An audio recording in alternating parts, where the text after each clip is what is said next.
जय श्री कृष्ण सर। आप सभी का मेरे चैनल पर स्वागत है। सभी को सफला एकादशी की हार्दिक शुभकामनाएं। आइए सुनते हैं सफला एकादशी की व्रत कथा। युधिष्ठिर ने पूछा, स्वामी, पौष मास के कृष्ण पक्ष में जो एकादशी होती है उसका क्या नाम है, उसकी क्या विधि है तथा उसमें किस देवता की पूजा की जाती है, यह बतलाइए। भगवान श्री कृष्ण ने कहा, राजेंद्र, बतलाता हूँ, सुनो। बड़ी बड़ी दक्षिणा वाले यज्ञों से भी मुझे उतना संतोष नहीं होता जितना एकादशी के ठान से होता है। इसीलिए सर्वथा प्रयत्न करके एकादशी का व्रत करना चाहिए। पौष मास के कृष्ण पक्ष में सफला नाम की एकादशी होती है। उस दिन पूर्वोक्त विधान से ही विधि पूर्वक भगवान नारायण की पूजा करनी चाहिए। एकादशी कल्याण करने वाली है, अतः इसका व्रत अवश्य करना चाहिए। जैसे नागों में शेषनाग, पक्षियों में गरुड़, देवताओं में विष्णु तथा मनुष्यों में ब्राह्मण श्रेष्ठ है, उसी प्रकार संपूर्ण व्रतों में एकादशी तिथि का व्रत श्रेष्ठ है। राजन, सफला एकादशी को नाम मंत्रों का उच्चारण करके फलों के द्वारा से हरि का पूजन करें। नारियल के फल, सुपारी, बिजोरा नींबू, जमीरा नींबू, अनार, सुंदर आंवला, लौंग, बेर तथा विशेषतः आम के फलों से देव देवेश्वर श्री हरि की पूजा करनी चाहिए। इसी प्रकार धूप दीप से भी भगवान की अर्चना करें। सफला एकादशी को विशेष रूप से दीप दान करने का विधान है। रात को वैष्णव पुरुषों के साथ जागरण करना चाहिए। जागरण करने वाले को जिस फल की प्राप्ति होती है वह हजारों वर्ष तपस्या करने से भी नहीं मिलता। नृपश्रेष्ठ, अब सफला एकादशी की शुभ कारिणी कथा सुनो। चंपावती नाम से विख्यात एक पुरी है जो कभी राजा माहिष्मति की राजधानी थी। महर्षि माहिष्मति के 5 पुत्र थे। उनका जो ज्येष्ठ पुत्र था वह सदा पाप कर्म में लगा रहता था, पर स्त्रीगामी और वैश्यासक्त था। उसने पिता के धन को पाप कर्म में ही खर्च किया। वह सदा दुराचार परायण तथा ब्राह्मणों का निंदक था। वैष्णवों और देवताओं की भी हमेशा निंदा किया करता था। अपने पुत्रों को ऐसा पापाचारी देखकर राजा महिष्मति ने राजकुमारों में उसका नाम लुम्बक रख दिया। फिर पिता और भाइयों ने मिलकर उसे राज्य से बाहर निकाल दिया। लुम्बक उस नगर से निकलकर गहन वन में चला गया। वहीं रहकर उस पापी ने प्राय समूचे नगर का धन लूट लिया। एक दिन जब वह चोरी करने के लिए नगर में आया तो रात में पहरा देने वाले सिपाहियों ने उसे पकड़ लिया, किंतु जब उसने अपने को राजा महिष्मति का पुत्र बतलाया तो सिपाहियों ने उसे छोड़ दिया। फिर वह पापी वन में लौट आया और प्रतिदिन मांस तथा वृक्षों के फल खाकर जीवन निर्वाह करने लगा। उस दुष्ट का विश्राम स्थान पीपल वृक्ष के निकट था। वहां बहुत वर्षों का पुराना पीपल का वृक्ष था। उस वन में वह वृक्ष एक महान देवता माना जाता था। पाप बुद्धि लुम्बक वही निवास करता था। बहुत दिनों के पश्चात एक दिन किसी संचित पुण्य के प्रभाव से उसके द्वारा एकादशी के व्रत का पालन हो गया। पौष मास में कृष्ण पक्ष की दशमी के दिन पापिष्ट लुम्बक ने वृक्षों के फल खाए और वस्त्रहीन होने के कारण रात भर झाड़े का कष्ट भोगा। उस समय न तो उसे नींद आई और न आराम ही मिला। वह निष्प्राण सा हो रहा था। सूर्योदय होने पर भी उस पापी को होश नहीं हुआ। सफला एकादशी के दिन भी लुम्बक बेहोश पड़ा रहा। दोपहर होने पर उसे चेतना प्राप्त हुई। फिर इधर उधर दृष्टि डालकर वह आसन से उठा और लंगड़े की भांति पैरों से बार बार लड़खड़ाता हुआ वन के भीतर गया। वह भूख से दुर्बल और पीड़ित हो रहा था। राजन, उस समय लुम्बक बहुत से फल लेकर ज्यों ही विश्राम स्थान पर लौटा, ज्यों ही सूर्यदेव अस्त हो गए। तब उसने वृक्ष की जड़ में बहुत से फल निवेदन करते हुए कहा, इन फलों से लक्ष्मीपति भगवान विष्णु संतुष्ट हो। यों कहकर लुम्बक ने रात भर नींद नहीं ली। इस प्रकार अनायास ही उसने इस व्रत का पालन कर लिया। उस समय सहसा आकाशवाणी हुई, राजकुमार, तुम सफला एकादशी के प्रसाद से राज्य और पुत्र प्राप्त करोगे। बहुत अच्छा कहकर उसने वह वरदान स्वीकार किया। इसके बाद उसका रूप दिव्य हो गया। तब से उसकी उत्तम बुद्धि भगवान विष्णु के भजन में लग गई। दिव्य आभूषणों की शोभा से संपन्न होकर उसने अकंटक राज्य प्राप्त किया और 15 वर्षों तक वह उसका संचालन करता रहा। उस समय भगवान श्री कृष्ण की कृपा से उसके मनोज्ञ नामक पुत्र उत्पन्न हुआ। जब वह बड़ा हुआ तब लुम्बक ने तुरंत ही राज्य की ममता छोड़कर उसे पुत्र को सौंप दिया और वह भगवान श्री कृष्ण के समीप चला गया, जहाँ जाकर मनुष्य कभी शोक में नहीं पड़ता। राजन, इस प्रकार जो सफला एकादशी का उत्तम व्रत करता है, वह इस लोक में सुख भोग कर मृत्यु के पश्चात मोक्ष को प्राप्त करता है। संसार में वे मनुष्य धन्य हैं जो सफला एकादशी के व्रत को करते हैं, उन्हीं का जन्म सफल है। महाराज, इसकी महिमा को पढ़ने, सुनने तथा उसके अनुसार आचरण करने से मनुष्य राष्ट्रीय यज्ञ का फल प्राप्त करता है। कथा समाप्त हुई। आइए सुनते हैं ग्यारस माता की कथा। युधिष्ठिर ने पूछा, भगवान, पुण्यमयी एकादशी तिथि कैसे उत्पन्न हुई? इस संसार में क्यों पवित्र मानी गई तथा देवताओं को यह कैसे प्रिय हुई? श्री भगवान बोले, कुंती नंदन, प्राचीन समय की बात है। सतयुग में मुर नामक दानव रहता था। वह बहुत ही अद्भुत, अत्यंत रौद्र तथा संपूर्ण देवताओं के लिए भयानक था। उस काल रूपधारी दुरात्मा महासुर ने इंद्र को भी जीत लिया था। संपूर्ण देवता उससे परास्त होकर स्वर्ग से निकाले जा चुके थे और संकित तथा भयभीत होकर पृथ्वी पर विचरा करते थे। एक दिन सब देवता महादेव जी के पास गए। वहां इंद्र ने भगवान शिव के आगे सारा वृतांत सुनाया। इंद्र बोले, महेश्वर, ये देवता स्वर्ग लोक से भ्रष्ट होकर पृथ्वी पर विचर रहे हैं। मनुष्यों में रहकर इनकी शोभा नहीं होती। देव, कोई उपाय बतलाइए। देवता किसका सहारा लें? महादेव जी ने कहा, देवराज, जहाँ सबको शरण देने वाले, सबकी रक्षा में तत्पर रहने वाले जगत के स्वामी भगवान गरुड़ ध्वज विराजमान हैं, वहां जाओ, वे तुम लोगों की रक्षा करेंगे। भगवान श्री कृष्ण कहते हैं, युधिष्ठिर महादेव जी की बात सुनकर परम बुद्धिमान देवराज इंद्र संपूर्ण देवताओं के साथ वहां गए। भगवान गदाधर क्षीर सागर के जल में सो रहे थे।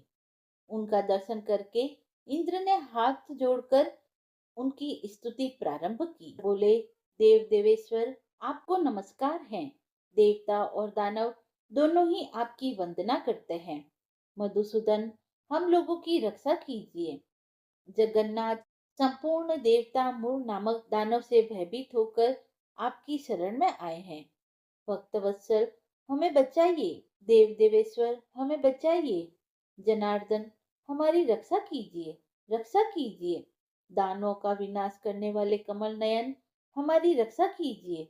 प्रभु, हम सब लोग आपके समीप आए हैं, आपकी ही शरण में आ पड़े हैं। भगवान, शरण में आए हुए देवताओं की सहायता कीजिए।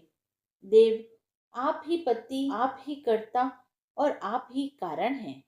आप ही सब लोगों की माता और आप ही इस जगत के पिता हैं। भगवान, देव देवेश्वर, शरणागत वत्सल, देवता भयभीत होकर आपकी शरण में आए हैं। प्रभु, अत्यंत उग्र स्वभाव वाले महाबली मूर नामक दैत्य ने संपूर्ण देवताओं को जीतकर इन्हें स्वर्ग से निकाल दिया है। इंद्र की बात सुनकर भगवान विष्णु बोले, देवराज, वह दानव कैसा है? उसका रूप और बल कैसा है तथा उस दुष्ट के रहने का स्थान कहाँ है? इंद्र बोले, देव देवेश्वर, पूर्व काल में ब्रह्मा जी के वंश में तालजंग नामक एक महान असुर उत्पन्न हुआ था, जो अत्यंत भयंकर था। उसका पुत्र मूढ़ दानव के नाम से विख्यात हुआ। वह भी अत्यंत उत्कट, महापराक्रमी और देवताओं के लिए भयंकर है। चंद्रावती नाम से प्रसिद्ध एक नगरी है, उसी में स्थान बनाकर वह निवास करता है। उस दैत्य ने समस्त देवताओं को परास्त करके स्वर्ग लोक से बाहर कर दिया है। उसने एक दूसरे ही इंद्र को स्वर्ग के सिंहासन पर बैठाया है। अग्नि, चंद्रमा, सूर्य, वायु तथा वरुण भी उसने दूसरे ही बनाए हैं। जनार्दन, मैं सच्ची बात बता रहा हूँ, उसने सब कोई दूसरे ही कर लिए हैं। देवताओं को तो उसने प्रत्येक स्थान से वंचित कर दिया है। इंद्र का कथन सुनकर भगवान जनार्दन को बड़ा क्रोध आया। वे देवताओं को साथ लेकर चंद्रावती पुरी में गए। देवताओं ने देखा, दैत्यराज बारंबार गर्जना कर रहा है। उससे परास्त होकर संपूर्ण देवता दसों दिशाओं में भाग गए। अब वह दानव भगवान विष्णु को देखकर बोला, खड़ा रह, खड़ा रह। उसकी ललकार सुनकर भगवान के नेत्र क्रोध से लाल हो गए। वे बोले, अरे दुराचारी दानव, मेरी इस भुजाओं को देख। यह कहकर विष्णु भगवान ने अपने दिव्य बाणों से सामने आए हुए दुष्ट दानवों को मारना आरंभ किया। दानव भय से विलव हो उठे। पांडुनंदन तत्पश्चात श्री विष्णु ने दैत्य सेना पर चक्र का प्रहार किया। उससे छिन्न भिन्न होकर सैकड़ों योद्धा मौत के मुंह में चले गए। इसके बाद भगवान मधुसूदन बद्रिका आश्रम को चले गए। वहां सिंहवती नाम की गुफा थी जो 12 योजन लंबी थी। हे पांडुनंदन, उस गुफा में एक ही दरवाजा था। भगवान विष्णु उसी में सो रहे थे। दानव मूर भगवान को मार डालने के उद्योग में लगा हुआ था। वह उनके पीछे लगा रहा। वहां पहुंचकर उसने भी उसी गुफा में प्रवेश किया। वहां भगवान को सोते देख उसे बड़ा हर्ष हुआ। उसने सोचा, वह दानवों को भय देने वाला देवता है, अतः निसंदेह इसे मार डालूं।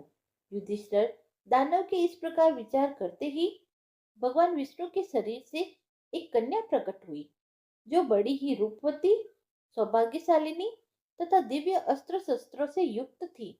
वह भगवान के तेज के अंश से उत्पन्न हुई थी।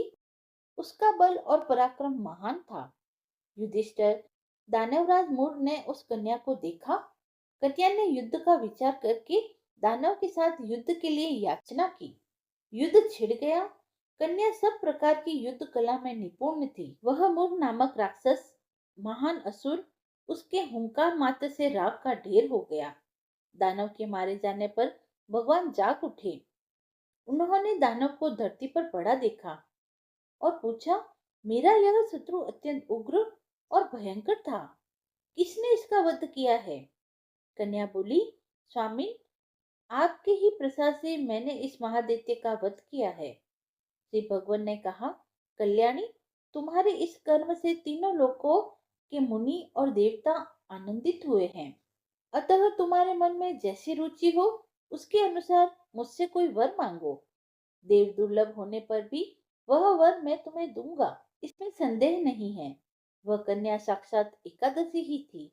उसने कहा, प्रभु, यदि आप प्रसन्न हैं तो मैं आपकी कृपा से सब तीर्थों में प्रदान, समस्त विघ्नों का नाश करने वाली तथा सब प्रकार की सिद्धियां देने वाली हो जाऊं।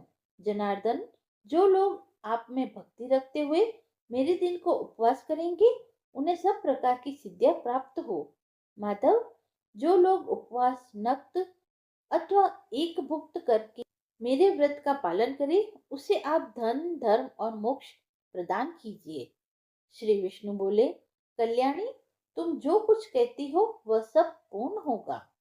भगवान श्री कृष्ण कहते हैं, युधिष्ठिर, ऐसा वर पाकर महाव्रता एकादशी बहुत प्रसन्न हुई। दोनों पक्षों की एकादशी समान रूप से कल्याण करने वाली है। इसमें शुक्ल और कृष्ण का भेद नहीं करना चाहिए। यदि उदय काल में थोड़ी सी एकादशी, मध्य काल में पूरी द्वादशी और अंत में किंचित त्रयोदशी हो तो वह त्रिस्पर्शा एकादशी कहलाती है। वह भगवान को बहुत ही प्रिय है। यदि एक त्रिस्पर्शा एकादशी को उपवास कर लिया जाए तो एक सहस्त्र एकादशी व्रतों का फल प्राप्त होता है तथा उसी प्रकार द्वादशी में पारण करने पर सहस्त्र गुणा फल माना जाता है। अष्टमी, एकादशी, षष्ठी, तृतीया और चतुर्दशी ये यदि पूर्व तिथि से विदित हो तो उनमें व्रत नहीं करना चाहिए। परिवर्तनी तिथि से युक्त होने पर भी इनमें उपवास का विधान नहीं है। पहले दिन दिन में और रात में भी एकादशी हो अथवा दूसरे दिन केवल प्रातःकाल एक दंड एकादशी हो तो पहले तिथि का परित्याग करके दूसरे दिन की द्वादशी युक्त एकादशी को ही उपवास करना चाहिए। यह विधि मैंने दोनों पक्षों की एकादशी के लिए बतलाई है। जो मनुष्य एकादशी को उपवास करता है वह वैकुंठ धाम में, जहाँ साक्षात भगवान गरुड़ ध्वज विराजमान है, जाता है। जो मानव हर समय एकादशी के महात्म्य का पाठ करता है उसे सहस्त्र गोदानों के पुण्य का फल प्राप्त होता है। जो दिन या रात में भक्ति पूर्वक इस महात्म्य का श्रवण करते हैं वे निसंदेह ब्रह्म हत्या आदि पापों से मुक्त हो जाते हैं। एकादशी के समान पाप नाशक व्रत दूसरा कोई नहीं है। 11 माता की कथा समाप्त हुई। आइए अब सुनते हैं तुलसी माता की कथा। एक कन्या थी जब वह थोड़ी बड़ी हुई और उसको समझ में आने लगा, तब से ही वह तुलसी माता जी की पूजन करती थी। उसके प्रतिदिन का नियम था कि तुलसी माता जी का पूजन करने के बाद ही वह खाना खाती थी। जब वह कन्या शादी के लायक हुई, तब उसके माता पिता ने उसकी शादी करवा दी। कन्या को उसके माता पिता ने दहेज में भी एक तुलसी का गमला दिया। ससुराल में वह प्रतिदिन सवेरे उठते ही पूजा करती, फिर उसके बाद ही खाना खाने बैठती थी। उसकी दो जेठानियां थी, वो दोनों उसका मजाक उड़ाती थी कि बड़ी नियम धर्म वाली बनती है। उन दोनों को उससे बहुत ईर्ष्या होती थी, इसीलिए वो दोनों तुलसा जी का गमला एक दिन छुपा देती है। वह कन्या बड़ी मुश्किल से गमला ढूंढ कर लाती है, अच्छे से पूजा करती है और फिर खाना खाती है। वह रोज गमला ढूंढ कर ले आती थी। एक दिन उसकी जेठानी ने क्या किया कि गमले को बहुत दूर फेंक दिया। कन्या ने खूब ढूंढा पर उसे वह गमला ना मिला। वह बहुत परेशान हुई। उस दिन तो उसने खाना भी नहीं खाया। उसका नियम जो था कि वह तुलसा जी की पूजा करने के बाद ही खाना खाती थी। उस कन्या की सच्ची भक्ति को देखकर तुलसी माता उससे बहुत प्रसन्न हुई और उसके कमरे में तुलसी माता का गमला प्रकट हो गया। अगले दिन सुबह जब वह उठी तो क्या देखती है कि उसके खाट के चारों कोनों पर तुलसी माता का गमला आ गया है। यह देखकर वह बहुत प्रसन्न होती है कि अब मेरी तुलसी माता को कोई चुरा नहीं सकेगा। पूजन करने के लिए भी कहीं और जाना नहीं पड़ेगा और कोई भी तुलसी माता को फेंक भी नहीं सकेगा। वह तो जल्दी से उठकर स्नान करती है और तुलसी माता की पूजन कर लेती है। जब वह खाना खाने बैठती है तो उसकी जेठानियां मजाक करने लगती है कि लो, देवरानी का नियम धर्म पूरा हो गया है। उसी से पूछती है कि तुलसी जी की पूजा कर ली? देवरानी धीरे से बोलती है, हाँ कर ली। जेठानियां बोलती है, कहाँ से कर ली पूजा? गमला तो फेंक दिया था। देवरानी कहती है कि देख लो, मेरे कमरे में खाट पर तुलसा जी लग रही है। जेठानियां बहुत शर्मिंदा होती है और बोलती है, देवरानी तेरी भक्ति सच्ची है, हमने तुझे बहुत परेशान किया, हमें माफ कर देना। देवरानी उन्हें माफ कर देती है। हम भी तुलसी माता से यही प्रार्थना करते हैं कि हे तुलसी माता, जैसी कृपा आपने उस देवरानी पर करी, वैसे ही कृपा हम पर भी बनाए रखना। अब सुनते हैं गणेश जी की कथा। हिंदू धर्म में प्रथम पूज्य भगवान गणेश जी की पूजा हर शुभ कार्य से पहले की जाती है। गौरीपुत्र गणेश जी को विघ्नहर्ता के रूप में भी जाना जाता है, लेकिन अपने ही एक दंत और लंबोदर स्वरूप के कारण उनके विवाह में कई कठिनाइयां आई थी। तो आइए जानते हैं इसके पीछे की रोचक कथा क्या है। भगवान गणेश का सिर हाथी का व एक दांत टूटा था, इसीलिए कहा जाता है कि उनका विवाह नहीं हो पा रहा था। पौराणिक मान्यताओं के अनुसार कोई भी कन्या उनसे विवाह करने के लिए तैयार नहीं थी। अपना विवाह न होता देख भगवान गणेश उदास रहने लगे। वह जब भी किसी दूसरे देवता के विवाह में जाते तो उन्हें बड़ा दुख होता, उनके मन को ठेस पहुंचती। कहा जाता है कि इस वजह से गणेश जी ने दूसरे देवताओं के विवाह में विघ्न डालना शुरू कर दिया और इस काम में उनका वाहन मूषक उनकी सहायता करता था। गणेश जी का वाहन मूषक उनके आदेश पर देवताओं के विवाह मंडल को नष्ट कर देता था, जिससे उनके विवाह में अड़चने पैदा होने लगती थी। गणेश जी और मूषक की इस मिली भगत से सारे देवता परेशान हो गए और अपनी समस्या लेकर गणेश जी के पिता भगवान शिव जी के पास पहुंचे, लेकिन वहां भी उनकी समस्या का समाधान नहीं हुआ। हालांकि भगवान शिव और देवी पार्वती ने देवताओं से इतना जरूर कहा कि इस समस्या का समाधान ब्रह्मा जी के पास है। अब सारे देवता अपनी समस्या को लेकर ब्रह्मा जी के पास पहुंचे। उस समय ब्रह्मा जी योग में लीन थे। हालांकि देवताओं की प्रार्थना पर उनकी समस्या के समाधान के लिए ब्रह्मा जी के योग से दो कन्याएं रिद्धि व सिद्धि प्रकट हुई। इस वजह से दोनों ब्रह्मा जी की मानस पुत्रियां कहलाई। अब अपनी दोनों पुत्रियों को लेकर ब्रह्मा जी गणेश जी के पास पहुंचे और उनसे कहा कि आपको मेरी दोनों पुत्रियों को शिक्षा देनी होगी। इसके लिए गणेश जी तैयार हो गए। दोनों की शिक्षा प्रारंभ हो गई। इस दौरान जब भी मूषक किसी देवता के विवाह की सूचना देने गणेश जी के पास आता तो रिद्धि और सिद्धि उनका ध्यान भटकाने के लिए कोई ना कोई प्रसंग छेड़ देती थी। इससे देवताओं का विवाह निर्विघ्न पूर्ण होना शुरू हो गया। एक दिन गणेश जी को यह सारी बातें पता चल गई। रिद्धि व सिद्धि की वजह से देवताओं का विवाह बिना किसी रुकावट से संपूर्ण हो रहा है। इससे गणेश जी बहुत क्रोधित हुए। उसी समय ब्रह्मा जी वहां प्रकट हुए। वह गणेश जी से कहने लगे कि मैं अपनी दोनों पुत्रियों रिद्धि व सिद्धि का विवाह किसी योग्य वर से करना चाहता हूँ। आपसे ज्यादा योग्य वर और कौन हो सकता है? क्या आप मेरी दोनों पुत्रों से विवाह करेंगे? इस पर भगवान गणेश प्रसन्न हो जाते हैं। वह भगवान गणेश का विवाह धूमधाम से रिद्धि व सिद्धि के साथ हो जाता है। यदि आपको कथा पसंद आई हो तो आप मेरे चैनल को लाइक, शेयर एंड सब्सक्राइब करें। धन्यवाद।